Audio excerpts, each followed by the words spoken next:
अनीयसे च नमो वृक्षेभ्यो हरिकेशेभ्यो नमस्काराय नमः शम्भवे समयोपवे च नमः शङ्कराय च मयस्कराय च नमः शिवाय च शिवकराय च नमः कीर्त्याय च कूल्याय च नमः कार्याय च भार्याय च नमः प्रतरणाय चोत्तरणाय च नमः आधार्याय च लाड्याय च नमः षष्ट्याय च भेद्याय च नमः श्रीभक्त्याय च प्रभाग्याय च नमः हिरण्याय च प्रपद्याय च नमः किकुंशिलाय च क्षयनाय च नमः कबद्धिने च पुरस्तये च नमो गोष्ठ्याय च कृत्याय च नमः स्तस्याय च गेत्याय च नमः काट्याय च कत्वरेष्ठाय च नमो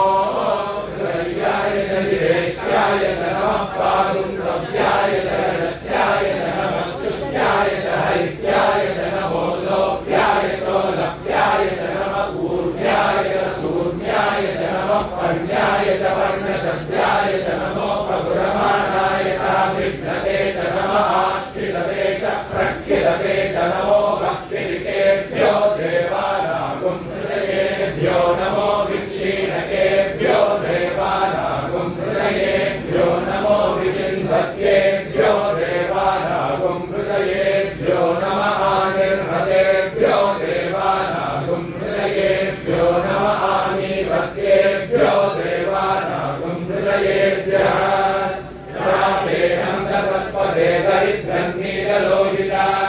येषां पुरुषाणामेषां पशूनां लाभेर्मारोमो येषां किञ्चनामवत् या ते रुद्रशिवा धनो शिवा विश्वाहवेशजी शिवा रुद्रस्य वेशजी तया नो मृडजीवसे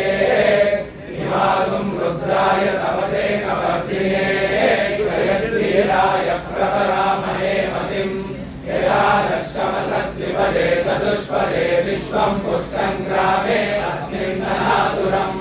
मृगालो रुद्रो नरो मयस्कृतिक्षयद्वीराय नमसा विधेमते यच्छञ्चयोश्चमधुराय ये विधातदश्याम तव रुद्रप्रणीतौ मानो महान्तमुतमानो अन्वकं मानमुक्षन्तमुतमानमुक्षितम् मानो बलीः मोत मातरं प्रियामानस्तनुवो रुद्ररीरिषः मानस्तोके तनये मानमायुषि मानो गोषुमानो अश्वेषुरीरिषः वीरान्मानो रुद्रभामितो बलीर्विश्वन्तो नमसा विधेमते आराध्ये गोम्नहुतपूरुषज्ञे क्षयद्वीराय संसमस्ते ते नमस्तु